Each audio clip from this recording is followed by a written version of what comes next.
So the question is about metal being a good insulator or adding to the insulation value of the home in hot and or cold climates. Is one better than the other? And what was the rest of that? And how does it impact indoor temperature? Yeah, what does it do to impact like the indoor temperature? Like how does that metal affect that indoor climate? So the good thing about metal versus shingles holds heat. So after the sun has been on shingles from 10 o'clock to 3 o'clock, the sun comes off of it. You can still go up on your roof at 7 or 8 o'clock. That shingle's still holding heat. Whereas with metal roofing, you got a good SR value that's coming off, but also it allows the heat to transfer to your substrate. Now, the way that y'all build homes, it's capsulated right there. So as soon as that heat comes off of that panel, that begins to cool immediately. There is no holding of the heat or anything else as far as summertime or wintertime. I've already stated metal's going to say, studies show metal saves you 30% energy savings. So whether that's in the summertime or whether that's in the wintertime, think about, we know that asphalt shingles, they allow wind to transfer through that. It's not going through metal. Right. Yeah, and if you want to put that to the test tonight, rather than walk on your roof, just walk out on the asphalt street in front of your home. And especially if you're in the South, baby. Right. You know, you go out there barefoot, you'll figure out real quick that asphalt is absorbing and holding heat for a long period for a long time. And the reflective values of metal are just far superior for that. Like the ability to reflect off that radiant energy.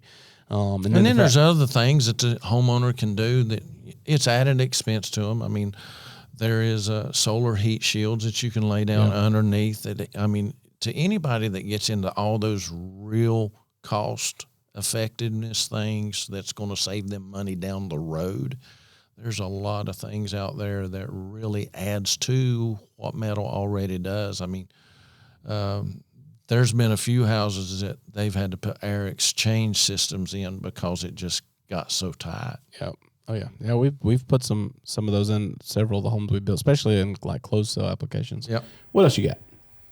All right, how long can I expect metal siding and roofing to last on my Barndo, and what maintenance is required? Not really considered. So cool. So the question is, and we've kind of hit on it, but like just a direct question of how long can I expect the roof and the siding to last on my barndominium?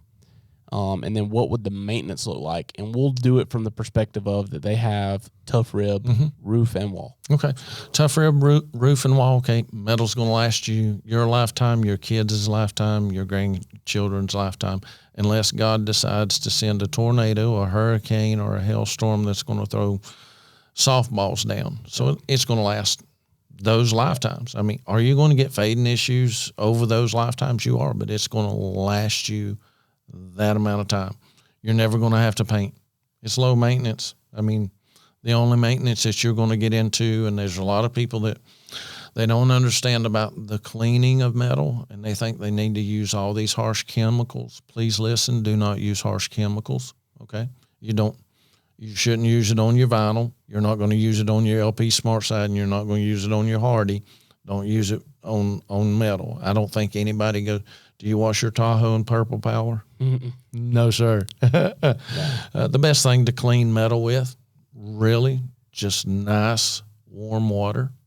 If you want to add something, maybe you've got a little bit, you're on a north side, you haven't got a lot of sun, you've got some of that black algae that's built up, white vinegar. Leave it simple, a little bit of Dawn dish detergent. Don't be throwing bleach or Mr. Clean or anything else like that. People ask me, do I need to take a pressure washer to it? Just don't get it on that etching part. I mean, make sure you got that nozzle. It's going to spread it out. But a nice, just like you'd wash your car. I mean, nice soft brush, warm water, wash it off. And taking care of metal is no different than taking care of your vinyl side and your LP Smart Side. And everybody wants to wash their house once every 1 to 2 years. Yep. And don't go crazy with it. And then I would say lean into a little bit of you were talking about earlier, like doing a tune-up on the roof with the screws. Like how often are they thinking about that? So with especially the substrate that y'all are putting down, great substrate, does a whole lot better than what you'd call regular plywood. I would be looking at a roof tune-up of having somebody checking, making sure my screws are not backing out, probably around the 10-year mark. If you find that they are backing out, 3 or 4 of them, tighten them down until you start getting, a good bit that's starting to back out. Throw you in an oversized screw. Yep. And there's a lot of roofing crews that do that. I've even had people tell me that they haven't touched theirs for 15 years. Yep. I've got tough rib, and I got up just the other day because it's getting ready to get wintertime. Cleaned out my stovepipe, getting ready for that. Took my drill up there just to check all my screws. Mine's been up there 22 years and has not backed out yet. Thanks, guys, for tuning in to the Barndo Show podcast. If you're watching on YouTube or wherever you're listening to this content, hit subscribe so you don't miss an episode. And then be sure to check us out on all of our social media platforms at the Barndo Co. Super simple to find us.